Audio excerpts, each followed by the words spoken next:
Hola amigos, ¿cómo están? ¿Cómo les va aquí? Hoy 21 de diciembre, sábado 21 de diciembre, estoy estrenando casco nuevo. Este casco, a diferencia de los anteriores, tiene luces, lo cual me permite a mí salir de noche y de esa manera sentirme más visible, más visible que cuando salgo sin mayor cantidad de luces posibles.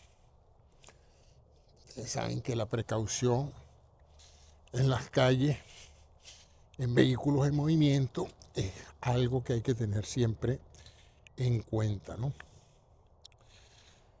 Bueno, vamos a iniciar entonces nuestras conversaciones de movimiento del día de hoy, 21 de diciembre. A ver qué hay.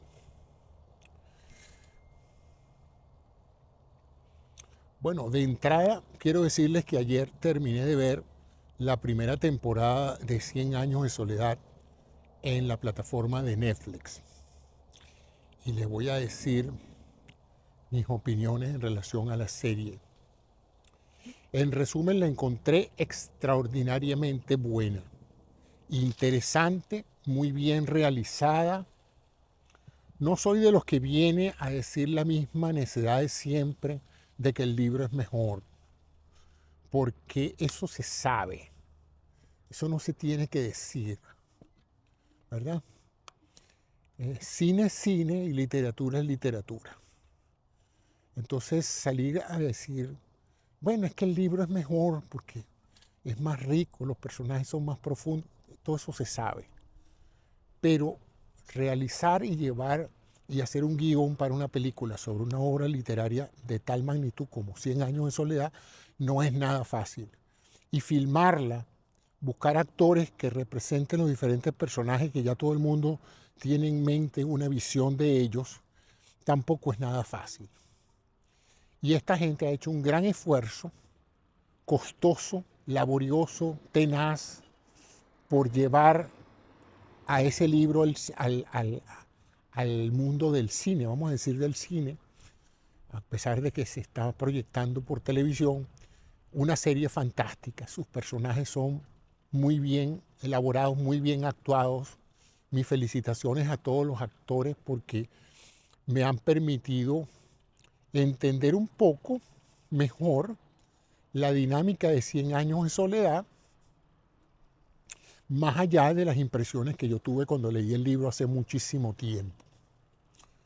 Entonces, como no terminé de leer el libro hace 3 días, lo que tengo es un recuerdo vago de muchos de estos personajes. Entonces fue sumamente enriquecedor y entretenido ver a los diferentes personajes y matices que los creadores encontraron entre estos actores para hacer los personajes interesantes, y la trama me pareció excelente, la manera en que pudo recrearse en forma cronológica las secuencias de diferentes estadios de la vida de los Buendía.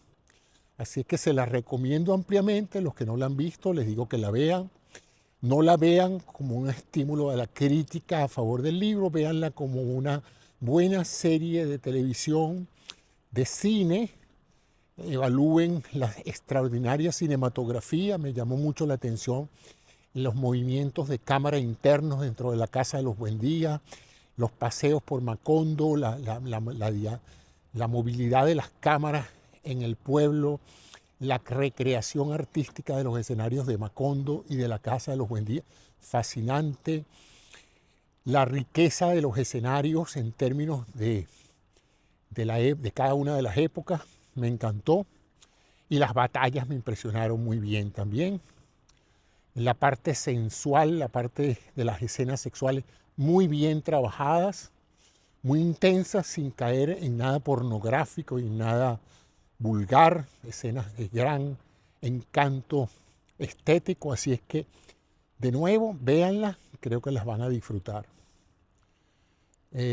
Por supuesto que los bilingües es preferible que la vean en español, y aquellos que también hablen inglés, véanla en inglés en cierta forma para ver hasta qué punto el ver una obra en un idioma que no es su idioma natural puede en un momento dado todavía mantener el conocimiento de los personajes y de la trama, ¿no? Entonces yo la vi en inglés y en español, entonces se los digo que vale la pena verla dos veces, una en su idioma natural y una en idioma inglés, que es como va a ser conocida por millones de personas que han oído de esa obra, que no la han leído y que probablemente tampoco se van a sentar a leer esa obra, pero se van a quedar con la fascinante historia de los Buendía. Lo que estamos viendo hasta ahora es la primera temporada y no veo la hora de que venga la segunda temporada. Esto va a ser un martirio hasta que venga la segunda. Me va a pasar lo mismo que me pasó con Juego de Tronos, que cada vez que terminaba una temporada me quedaba así como con las ganas de que viniera otra inmediatamente, pero había que sentarse a esperar. Bueno, eso era el primer tema que quería cubrir en mi conversación de hoy. Es la grata impresión que me ha brindado 100 años de soledad en Netflix. No dejen de verla.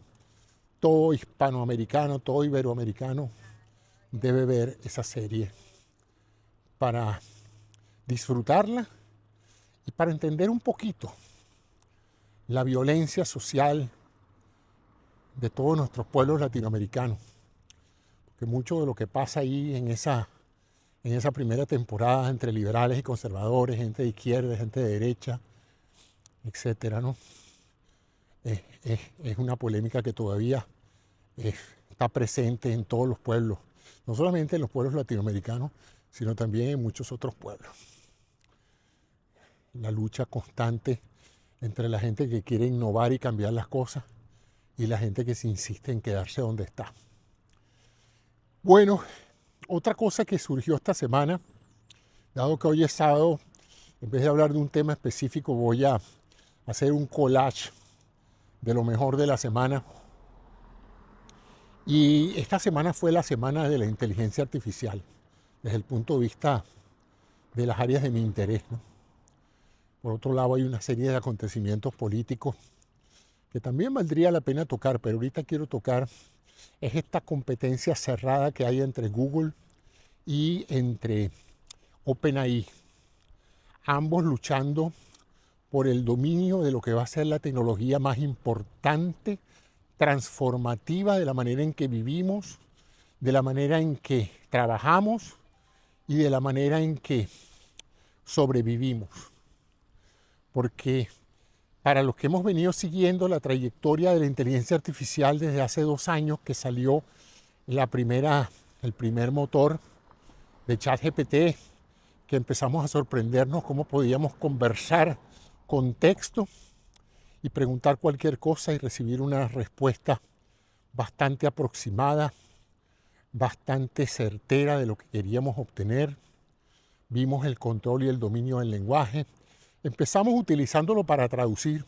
Tradúceme este documento del español al italiano. Y lo hacía tan rápido que era asombroso. Luego, preguntándole cualquier cosa, hay que entender que ya la inteligencia artificial en cualquiera de sus modelos prácticamente tiene acceso a todo el conocimiento universal generado por el hombre. O sea que no hay enciclopedia, no hay ningún tipo de depósito histórico de la actividad humana que supere en cobertura y en profundidad el acceso que tiene la inteligencia artificial a cualquier dato, cualquier documento, cualquier personaje, cualquier historia, etc. Y eso ya se venía desarrollando, la capacidad de la inteligencia artificial de darnos información cada vez más precisa. Al principio empezó equivocándose, pero como todo niño que va creciendo y desarrollando su inteligencia, se aprende de los errores. Y con cada error, la inteligencia iba aprendiendo, los modelos iban aprendiendo a través de que fueron liberados y los usuarios empezaron a expresar sus diferentes conformidad o desconformidad con respecto a los resultados que estaban dando, y el modelo seguía aprendiendo y seguía siendo alimentado. El crecimiento ha sido exponencial. Eso significa que Dentro de una semana no se ha avanzado una semana, sino que se ha avanzado meses en una semana en el desarrollo de todos estos modelos. Sorprendiéndonos porque lo que era al principio un manejador de palabras que creaba contenidos, creaba respuestas prediciendo la próxima palabra dentro de una oración y completándola. Eso fue superado hace rato y ya estos modelos no son simplemente, como se dijo una vez, una suerte de loros que hablan en base a conocer ya palabras que tenían adentro, sino son estructuras que pueden crear ideas nuevas. Y se fueron más allá del contenido textual de las palabras y los desarrollos que ha habido en materia de entendimiento y producción del lenguaje hablado son asombrosos. ¿Qué llamo yo asombroso? Bueno, que me entienden todo lo que yo diga en cualquier idioma, aún con las modulaciones y las variaciones de acento que yo pueda tener. Pues ya eso se venía hablando desde hace años, ¿no? La traducción simultánea de la voz hablada, pero nunca con la precisión que hay hoy. La precisión que hay hoy es asombrosa. En el momento en que ella escucha su tono de voz, identifica el idioma y empieza a conversar con usted, inmediatamente usted se da cuenta de que la inteligencia artificial conoce. No estoy diciendo que entienda, pero conoce perfectamente lo que usted está diciendo. Y la capacidad generativa de voces, tan exageradamente asombrosa que puede imitar perfectamente su voz. En otras palabras, es posible con la inteligencia artificial hoy clonar tu voz, hablar durante, qué sé yo, 20 segundos, 1 minuto, 2 minutos, el tiempo que tú quieras, y la inteligencia artificial va a entender todos los patrones fonéticos de tu voz y va sorprendentemente a imitar tu voz cada vez con mayor precisión, al extremo de que tú mismo no puedas reconocer si es una voz artificial o si es tu propia voz. A ese extremo estamos llegando. Pero no contento con eso, los últimos desarrollos de inteligencia artificial del año pasado ya habían empezado a producir imágenes. Entonces había empezado no solamente a resolver preguntas, sino a satisfacer a las personas en la concreción de una imagen. Decirle, quiero una naranja sobre una mesa, partida en 2. Y la inteligencia artificial te creaba una imagen. Al principio muy cruda, eventualmente sorprendentemente realistas, que parecían verdaderas fotografías. Y podías darle con diferentes tipos de solicitudes, diferentes carismas fantásticos. Y la inteligencia artificial también sintetizaba esas imágenes que le pedía. Luego pasamos a la etapa de las imágenes en movimiento.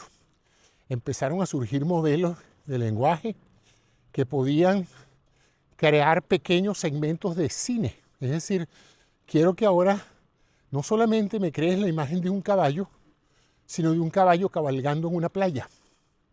Sorprendentemente, de nuevo pasó lo mismo. Las imágenes parecían sugerir algo que parecía un caballo cabalgando por una playa, pero actualmente son tan realistas que podrían, en teoría, ser utilizadas para hacer cine.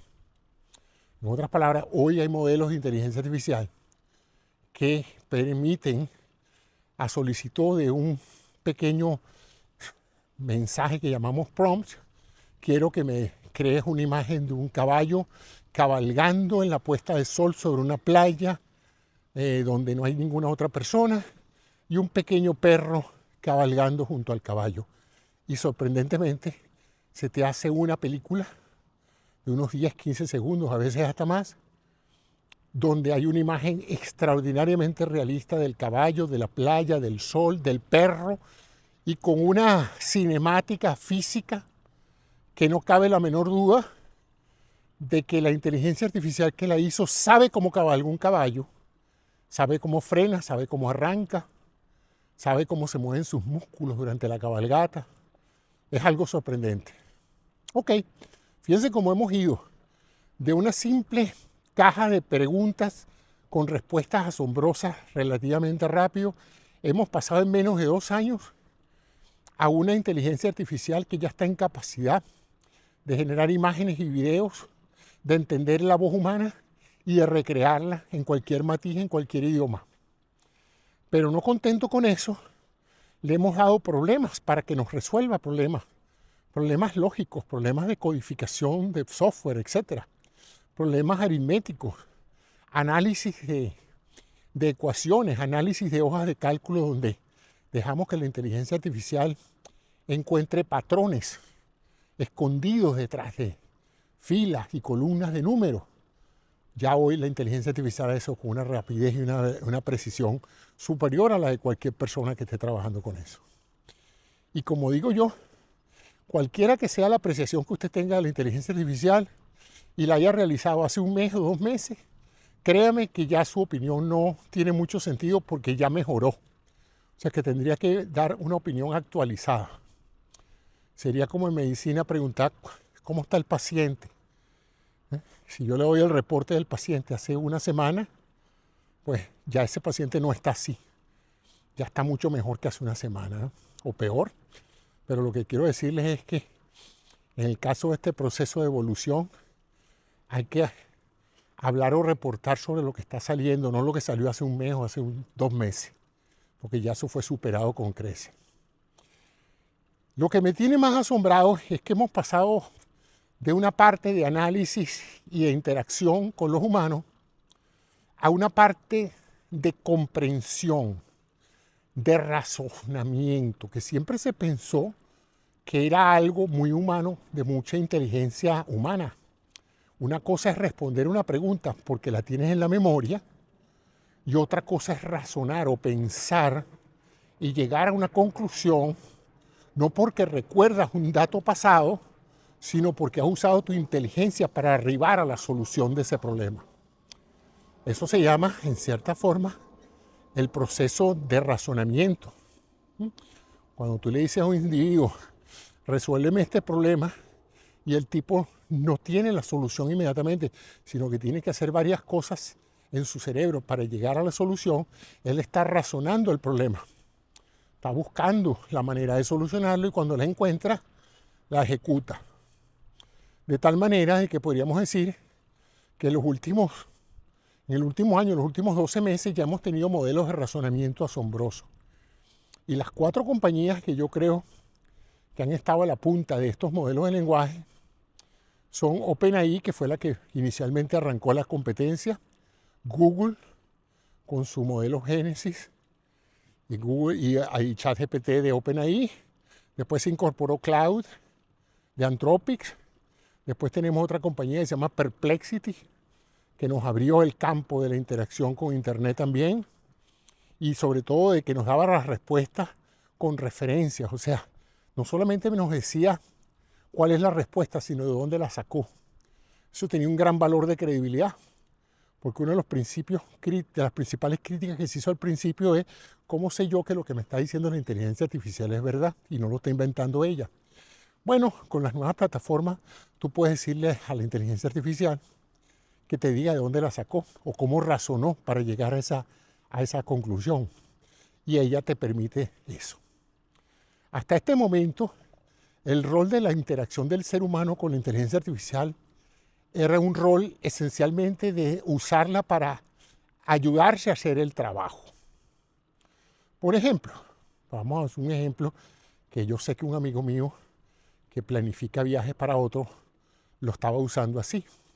Tú quieres hacer un viaje y tú necesitas información de las líneas aéreas que viajan a tu destino, los pasajes, las frecuencias de horario, los costos, el precio del pasaje, cuáles hacen paradas o cuáles son vuelos directos, cuáles son los que tienen los mejores términos de millas, si es que tienes un programa de millas. Luego, cuando llegues a tu destino, cómo se va a movilizar la persona que está planeando el viaje. ¿Va a alquilar un auto? ¿Qué empresas alquilan autos? ¿Cuánto vale? ¿Dónde lo pueden entregar y dónde lo pueden devolver? O sea, hay una cantidad enorme de secuencias de problemas que un planificador de un viaje tiene que hacer haciendo consulta. antes de que apareciera la inteligencia artificial, eso era lo que hacía o una persona por su cuenta planeando su viaje o un agente de viaje, ¿no? Tú le decías, yo quiero ir, no sé, a Ciudad del Cabo, y esa persona aceptaba ese mandato tuyo y te planeaba un viaje. Y eso eran días y días de consulta, metiéndose en internet, recibiendo folletos de hoteles, de líneas aéreas, y iba poco a poco configurándote un plan. Ok, con esta primera generación de inteligencia artificial fue posible que ese agente viajero llegara y dijera, aquí está el señor Cisneros que quiere ir a Ciudad del Cabo, en Sudáfrica, y él quiere no gastar más de $10,000 durante un viaje de 10 días y quiere que le expliquen todo cómo va a ser, por dónde se va a ir, qué línea aérea, qué tipo de asientos, cuánto va a costar el pasaje, quién lo va a recibir, cómo se va a transportar, a qué hoteles va a llegar y qué va a hacer una vez que llegue a su destino. Dónde va a comer, cuáles son los sitios históricos que hay que visitar, todo eso. Resulta que entonces ahora este agente viajero que estoy describiéndole, consultaba a ChatGPT y ChatGPT le daba esta información en una forma mucho más rápida que buscarla en Google. Por eso se dijo en un momento dado que Google estaba muerto, porque mientras tú en Google decías hoteles en Ciudad del Cabo y te daban 120 contactos de páginas web donde tú tenías que sentarte una por una a ver y a ver las comparativas de cuál hotel era el más conveniente, ChatGPT te lo presentaba en segundos. Tú le ponías los parámetros de lo que tú querías y él te decía, aquí están los 5 mejores hoteles y el que yo considero que es el más apropiado bajo los parámetros que tú me has definido es este. Eso le ahorraba un tiempo enorme a cualquier persona que estuviera diseñando un viaje. Lo podía hacer, como dije, el agente viajero o lo podía hacer el mismo viajero. Ambos se ahorraban un tiempo precioso. Y no solamente es el ahorro de tiempo, sino el ahorro de costos, porque a lo mejor con estos recursos uno tomaba asientos mejores, a mejor precio, tarifas de hotel preferenciales, etcétera, etcétera. Pero seguía siendo una herramienta de consulta. Sigue evolucionando este modelo y ahora llegamos a un punto en el cual ya tú le puedes dar la libertad de que haga razonamientos. Es decir, que no solamente te diga toda la información necesaria de las diferentes opciones, sino que te las analice. Te diga cuál es la mejor y por qué. Y qué lógica utilizó para recomendarte el plan A antes que el plan B. Eso te daba a ti algo que antes no había. Porque cuando tú tienes una información sobre un hotel, lo único que tienes es tarifa, noche, etcétera. Pero a menos que tú tengas una recomendación de 5, 10, 15 personas que te digan que se han quedado allí, que les ha ido muy bien, esa parte de la experiencia personal de gente que ha estado en ese hotel no las tenías muy frecuentemente. Hoy la inteligencia artificial puede entrar a esos sitios que miden ese tipo de respuestas de la gente que ha experimentado algo y lo toma en consideración a la hora de evaluar ese tipo de cosas. O sea que la inteligencia artificial empezó no solamente a recomendar opciones, sino a resolver problemas. Pero no quedándose conforme con eso, ahora estamos entrando a lo que se llama la creación de agentes. Y es muy interesante el uso de este término de agentes. ¿Qué es un agente de viajes? Bueno, alguien que no solamente te prepara el viaje, sino que te hace todo el paquete. Te entrega a ti un conjunto de sobres con los tickets, los recibos, las instrucciones y todo lo que tú necesitas para viajar. O sea, él no solamente te busca la información y te la da, sino que te ejecuta todo lo necesario para que ese viaje se haga posible. Bueno, esto es lo mismo que hacen estos agentes de inteligencia artificial. Tú les dices lo que tú quieres y ellos no solamente te van a dar la información para que tú la entiendas y tomes la decisión, sino que si tú le das total libertad de tomar la decisión, ellos van a ser tus agentes de ejecución de las instrucciones que tú les has pedido que ellos establezcan. Entonces estamos en un momento en el cual se están creando agentes de todo tipo y forma y para todo tipo de tareas. Entonces un agente es no solamente una entidad cibernética, un algoritmo que va a buscar la información, va a tomar una decisión, sino que la va a ejecutar. Tomando la analogía, discúlpenme el jadeo, pero es que estoy pedaleando porque tengo que hacer ejercicio también a la vez que hablo. Entonces, tomando la analogía del viajero, en este caso, no le daría a usted toda la información para que usted ejecute las llamadas necesarias al hotel, a la línea. No, el agente hace todo. El agente le reserva la habitación, el hotel, el pasaje, todo lo que se necesita que se ejecute, el agente lo ejecuta con su autorización. De manera que usted no solamente se ahorra el buscar la información, decidir la mejor opción, sino también el hacer las llamadas y ejecutar el proceso. Entonces eso revela, por lo tanto, un alto nivel de confiabilidad de usted en el agente informático. Y eso hay que medirlo. Y afortunadamente los investigadores, los científicos de la ciencia de la computación que están trabajando con esto, lo miden con una serie de algoritmos de prueba que ellos llaman benchmarks, que son problemas difíciles de resolver y ellos se los dan a estos modelos de inteligencia artificial para que los resuelvan, para ver cómo se comparan con los mismos humanos resolviendo esos problemas. Y entonces está todo lo que usted ha visto últimamente, que los modelos o los agentes médicos, por ejemplo, que interrogan a un paciente, revisan la información del paciente, establecen los análisis y los diagnósticos diferenciales del paciente, hacen las recomendaciones terapéuticas y hacen las indicaciones, lo comparan con los exámenes que los médicos toman para poder ejercer y la inteligencia artificial sale exitosamente pasando todos estos exámenes, en muchos casos mejores, con más notas, con más calificación que la mayoría de los médicos. Entonces estamos llegando a un punto en el cual la inteligencia artificial está llegando al punto de superar la inteligencia humana, entendiendo por inteligencia lo que se mide en los test de inteligencia.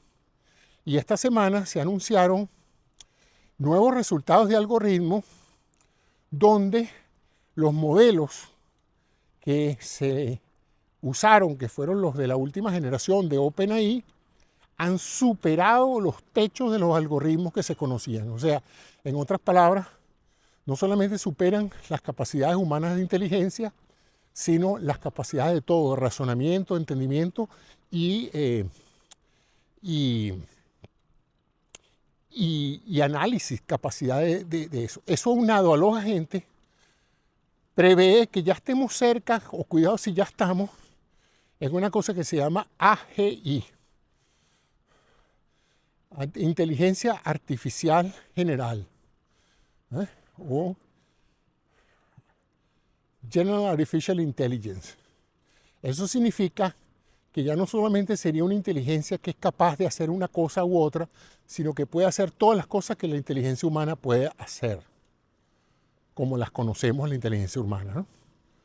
Entonces, esto crea una gran alarma, porque esto no se esperaba que esto pasara en estos últimos 2 años. Se pensaba que iba a tomar unos 5 años hasta que los algoritmos de lenguaje, de modelo de lenguaje largo, como se les dice, ¿no? LLM, los Large Language Models, los modelos de lenguaje grandes, llegaran a su madurez. Esto iba a tomar unos 5 años. Bueno, no tomó 5 años, tomó escasamente 2 años. Y estos modelos no solamente hoy pueden crear imágenes, pueden entender las imágenes. Usted les presenta una imagen de lo que usted está viendo y el algoritmo le dice exactamente con una gran precisión lo que usted está viendo. Es más, le puede presentar imágenes de lo que usted no está viendo y él va a descubrir cosas dentro de esa imagen que usted no ha visto todavía. Eso tiene implicaciones enormes en el campo de la imagenología médica, Porque pongamos, por ejemplo, el caso de una mamografía. La precisión de una mamografía para detectar el cáncer está determinada por tres cosas.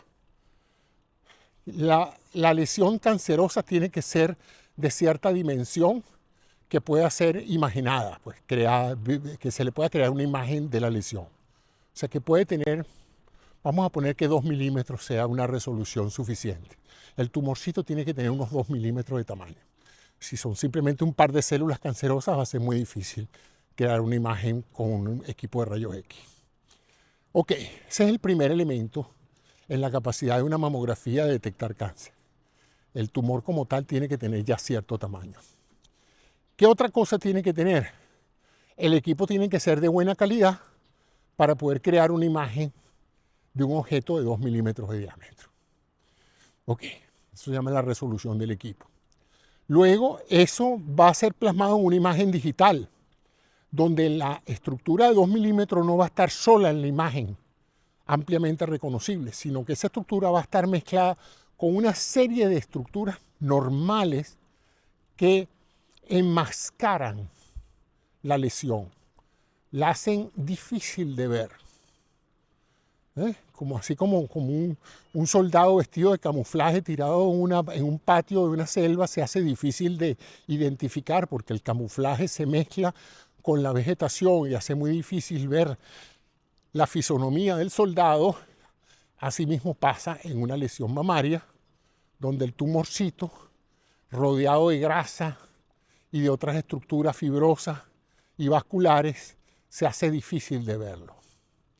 Luego finalmente tiene que ver con el último elemento de la cadena de análisis, que es el ojo del observador, el médico radiólogo o el mamografista. Entonces dependerá de su capacidad, de su experiencia, de su educación para distinguir esa lesión. Eso hace que si el que está leyendo esa imagen, como le decimos, se distrae o no se concentra, o aún concentrándose se encuentra en un estudio donde hay muchas estructuras confusas, puede estar teniendo enfrente un carcinoma muy pequeño de 2 milímetros y no verlo. No verlo él, porque evidentemente él no tiene tanta capacidad como tiene un modelo de lenguaje de este tipo, de lenguaje visual, para caracterizar patrones. Entonces, en el futuro, prácticamente, muchas de las herramientas con las cuales vamos a diagnosticar por imágenes las enfermedades van a tener un fuerte componente de inteligencia artificial que ayude al médico a descubrir estructuras que él no ve con sus propios ojos, pero que las va a ver una vez que la inteligencia artificial se las demuestre y una vez que el modelo identifique esos patrones anormales que el médico a simple vista no ve.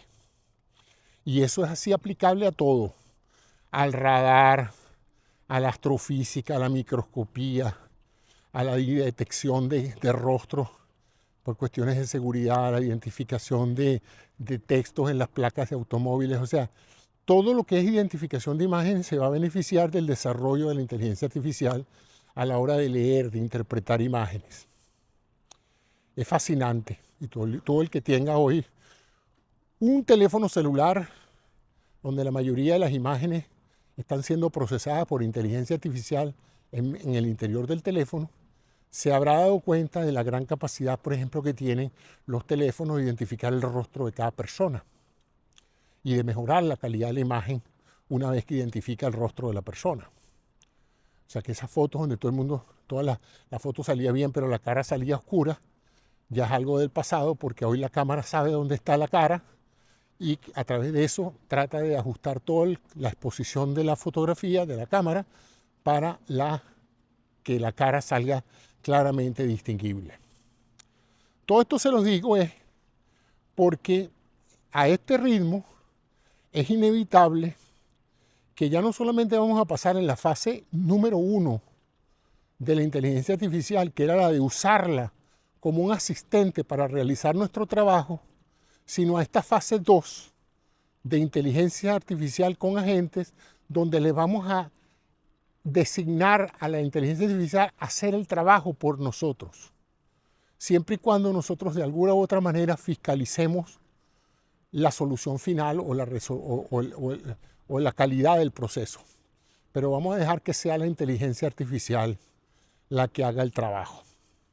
Tomando la analogía de la agencia de viaje, en el pasado el agente viajero reunía la información con inteligencia artificial y le hacía las recomendaciones a usted. Hoy usted se salta al agente viajero y crea un agente de turismo, le dice qué es lo que quiere hacer y lo deja tranquilo y él va a hacer todo por usted y usted al final le da su tarjeta de crédito para que él ejecute todo el plan de viaje y le diga a usted instrucción por instrucción lo que va a ser su viaje. Usted tendrá la última palabra, pero todas las transacciones serán realizadas por la inteligencia artificial, porque todavía usted está en la segunda etapa. En la tercera etapa, usted va a delegar todo en la inteligencia artificial. A esa etapa todavía no hemos llegado, hay mucho miedo de que lleguemos a esa etapa, porque significa que la inteligencia artificial para ciertas funciones va a tener bastante autonomía. Es decir, se le va a delegar a hacer una serie de funciones en forma continua para evitar que los seres humanos nos descuidemos, para hacer que los seres humanos nos cansemos, nos aburramos y dejemos de hacer algo por olvido. Y entonces la inteligencia artificial ya no solamente se encargará de recordarnos una tarea que tenemos que hacer, sino de ir y hacerla automáticamente, ¿no? Entonces esto tiene implicaciones laborales, éticas, muy, muy graves. Ciertamente en el mercado laboral hay muchos trabajos donde la persona es necesaria para que supervise lo que está pasando. Y eso es válido hasta el segundo nivel de inteligencia artificial. Pero ya cuando se llega al tercer nivel en que el sistema es autónomo, ya no es necesario que la persona supervise el trabajo de la inteligencia artificial, porque no va a entender qué es lo que la inteligencia artificial está haciendo. Porque es demasiado complejo para el ser humano entender los complejos procesos que la inteligencia artificial está manejando, y cuando él vea lo que está haciendo la inteligencia artificial, lo va a aceptar como tal. Un poco lo que ha pasado con el manejo de los aviones, ¿no? Yo entiendo, por ejemplo, que hay ciertos algoritmos de vuelo de los aviones más modernos, donde si usted quiere hacer ciertas loqueras con el avión, en los controles cibernéticos del avión no se lo permiten. Incluso si usted decide estrellar el avión a propósito, va a haber un sistema que va a quitarle el control de la aeronave y a salvar la vida de los pasajeros, manteniendo la nave, evitando la colisión, a pesar de su decisión de hacerlo, ¿no? Y eso se está haciendo porque evidentemente el ser humano, a pesar de que nosotros nos vanagloriamos mucho de nuestras capacidades de inteligencia, etcétera, cometemos muchos errores. Y de hecho, esa es la base de los carros que se manejan solos. La gran mayoría de los accidentes de tránsito en Estados Unidos se estima que unas 40 a 60 mil personas al año mueren de accidentes de tránsito. La gran mayoría son por fallas humanas. En otras palabras, si un automóvil inteligente pudiese manejar por nosotros y comunicarse con otros automóviles en la vía, nosotros podríamos salvarle la vida a 40 a 50 mil personas cada año, ¿no? Es una cifra enorme de vidas salvadas, producto de que seguimos insistiendo en que se le deje a la gente la autonomía de manejar en vez de dárselo a una inteligencia. Todavía la inteligencia artificial en los automóviles no ha llegado a ese extremo, pero yo no tengo la menor duda, y así lo piensan los expertos, de que eso va a ser inevitable, que eso va a llegar antes de que termine esta década, y cuidado si mucho antes, ¿no? Ya hay muchos taxis que se manejan solos y va a depender pues de las autoridades verificar esto, pero en cuanto se logre demostrar que la siniestrabilidad de los carros autónomos es menor que la de los humanos manejando los automóviles, no solamente se va a recomendar que por lo menos para los taxis sean autónomos, sino también que se le prohíba a los seres humanos en ciertos circuitos automovilísticos manejar ellos, ¿no? Porque serían un riesgo para las otras personas. Todo esto se los digo porque todo el mundo está los que saben de esto están anunciando grandes cambios transformativos, mucho más significativos que los que han sido en el pasado en la historia de la humanidad, la revolución industrial, la revolución agrícola, la revolución tecnológica, la llegada del internet, la llegada de la electricidad, todas esas cosas que fueron transformativos y que cambiaron la manera en que nosotros vivimos en este planeta, van a hacerse acelerados a raíz del desarrollo de esta inteligencia artificial general, que parece que ya estamos llegando. Y como les dije, hay una enorme competencia no solamente por estas 4 o 5 compañías norteamericanas, sino también por China y por otros países que saben muy bien que las naciones que logren implementar esto van a ser capaces de tener una hegemonía tecnológica enorme sobre el manejo de las finanzas, de la economía mundial, de la producción de bienes y servicios, etc. Es complejo, el panorama es bien difícil de saber cuáles van a ser finalmente las consecuencias. Hay mucha gente exigiendo que los gobiernos controlen este desarrollo, que simplemente no dejen que la industria haga lo que le dé la gana, sino que traten en lo posible que la industria sea monitorizada y regulada de alguna manera. Sin embargo, en la práctica, esto no parece estarse realizando aquí en los Estados Unidos. O sea que por ahora las empresas son bastante autónomas en la manera en que están conduciendo sus desarrollos de inteligencia artificial. Entonces eso fue otra cosa que estuvo esta semana entusiasmando a mucha gente, ver cómo Google presentaba un modelo, al día siguiente venía otro modelo de OpenAI, después al día siguiente otra cosa nos sorprendía más, un modelo cada vez mejor que el otro, unas imágenes mejores que las otras, grandes capacidades cada vez asombrándonos a todos. Entonces esto va vertiginosamente en desarrollo y hacia dónde vamos. Yo creo que ni siquiera los mismos que están conduciendo este proceso saben hacia dónde vamos. Lo que sí es cierto es que el impacto sobre la vida de todos, no solamente en los países desarrollados, sino en los países subdesarrollados, va a ser grande. Por otra parte, fíjense qué curioso, este es el desarrollo a nivel de la alta tecnología, ¿no? Ahora vámonos al usuario común. Ha pasado algo que vale la pena para mí reseñar. Y es que la inmensa mayoría de las personas que yo pensaba que iban a usar de una forma agresiva la inteligencia artificial para sus actividades diarias, no lo están haciendo.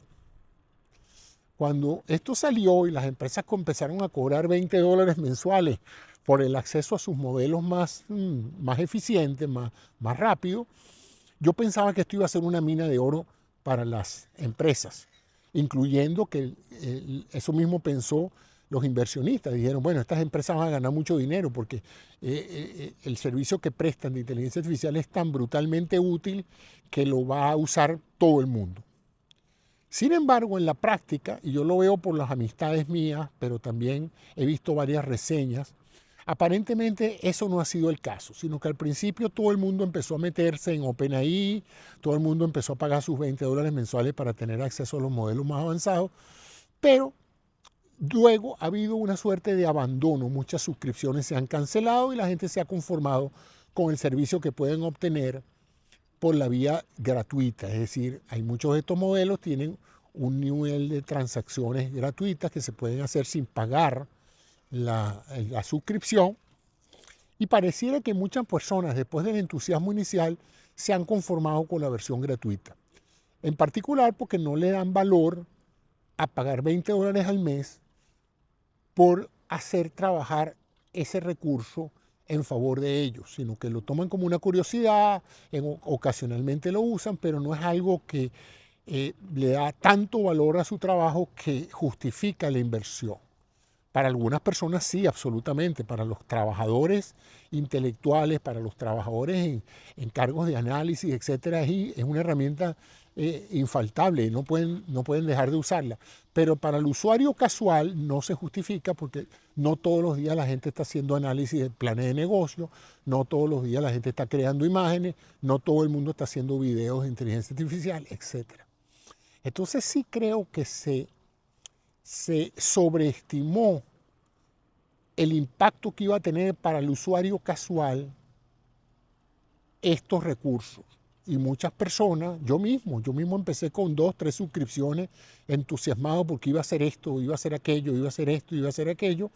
Y después me he dado cuenta de que no puedo hacer todo, que tengo solamente unas 4 horas diarias para dedicarle a la inteligencia artificial y que nada de lo que yo hago, que es realmente interesante y valiosísimo desde el punto de vista educativo, se traduce en un beneficio económico que yo pueda justificar pagando esa suscripción. Entonces pienso que volviendo al estado natural de las cosas, sí, cuando necesito una imagen entro y la creo, cuando necesito un videíto voy y lo hago, cuando necesito un análisis de un texto, de una composición, voy y lo hago, pero no justifica el uso de la disponibilidad 24/7 y de tener acceso al último modelo de inteligencia artificial. Entonces yo me imagino que eso le está pasando a muchas personas y es lo que ha hecho que muchas personas dudan a nivel de la bolsa de la rentabilidad exagerada que originalmente estas empresas ofrecieron, ¿no? Ellos consideraban que el planeta entero iba a suscribirse a estos modelos de lenguaje para usarlos diariamente en todo. Y después de un inicio espectacular, donde asombraron a todo el mundo y donde sus proyecciones se hicieron evidentes, después ha llegado un proceso más natural donde se han dado cuenta de que no todo el mundo necesita la inteligencia artificial para su acontecer diario. Es más, yo diría que alrededor de mi entorno familiar y de amistades, la inmensa mayoría de la gente a mi alrededor no usa la inteligencia artificial a diario. Lo cual, bueno, imagínense la sorpresa que yo me he dado por eso, porque yo vivo usándola. Entonces realmente me sorprende cuando yo veo gente que tiene dudas, que tiene problemas que resolver, y les digo, ¿por qué no le consultas a ChatGPT? ¿Por qué no consultas a la inteligencia artificial? Ah, bueno, no sé, no entiendo mucho eso, ¿no? Digo, pero si la pregunta que me estás haciendo es la misma que le podrías hacer a la inteligencia artificial, y lo más probable es que si tú quedas conforme con la pregunta mía, más conforme vas a quedar con la respuesta que te dé la inteligencia artificial, que sabe más que yo de esto, puede razonar mejor, puede entender mejor, puede darte una información mucho más organizada que la que yo te pueda dar. Pero definitivamente toma tiempo y esfuerzo cambiar las conductas sociales. Me hace recordar esa famosa escena de la educación médica donde un doctor categóricamente demostró que si los médicos se lavaban las manos, los pacientes se infectaban menos. Y ustedes dirían, bueno, pero José, eso es evidente. Bueno, por muchos años los médicos rechazaban la idea de lavarse las manos antes de ver un nuevo paciente. Increíble, ¿no? O sea, algo ya demostrado que bajaba la tasa de infecciones, que era lavarse las manos antes de entrar a atender a un paciente o a operarlo. Por muchos años la comunidad médica no aceptó la idea de lavarse las manos antes de ir a ver un paciente.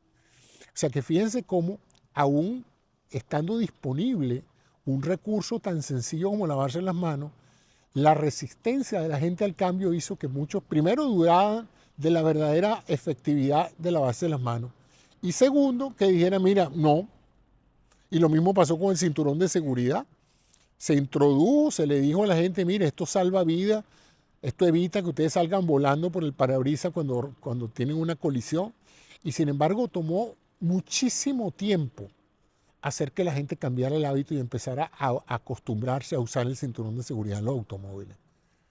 Y así igual con el cigarrillo y así igual. Entonces yo creo que va a tomar una nueva generación de gente que ya nació y que ya está estudiando y que ya está jugando videojuegos, etcétera, que van a ser los que sí van a ser usuarios fuertes de la inteligencia artificial, pero ciertamente toda persona ahorita, creo yo, voy a establecer ese criterio para arbitrario y ustedes me dirán si tengo o no razón en mi lógica. Yo creo que toda persona mayor de 40 años no termina de entender la inteligencia artificial.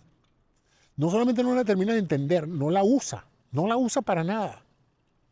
Todavía si necesitan un servicio, como decían antes, entran en las páginas amarillas de la guía telefónica. Tienen problemas que sería extraordinariamente sencillo y gratuito entrar en ChatGPT o en cualquiera de las plataformas, el Copilot de Microsoft. Es que hay tantas. Y preguntar y recibir una respuesta extraordinariamente completa, documentada. Y aún así, no, prefieren entrar en Google y sentarse a ver propaganda y a ver comerciales, a perder el tiempo, porque realmente ahorita entrar en Google, y eso que Google ya incorporó la inteligencia artificial también en las primeras respuestas, pero todavía está plagado de comerciales y de páginas donde la gente, lo que le sale a usted es lo que alguien pagó para salir cada vez que usted hace una consulta, ¿no? Entonces, toma tiempo y esfuerzo cambiar los hábitos de las personas.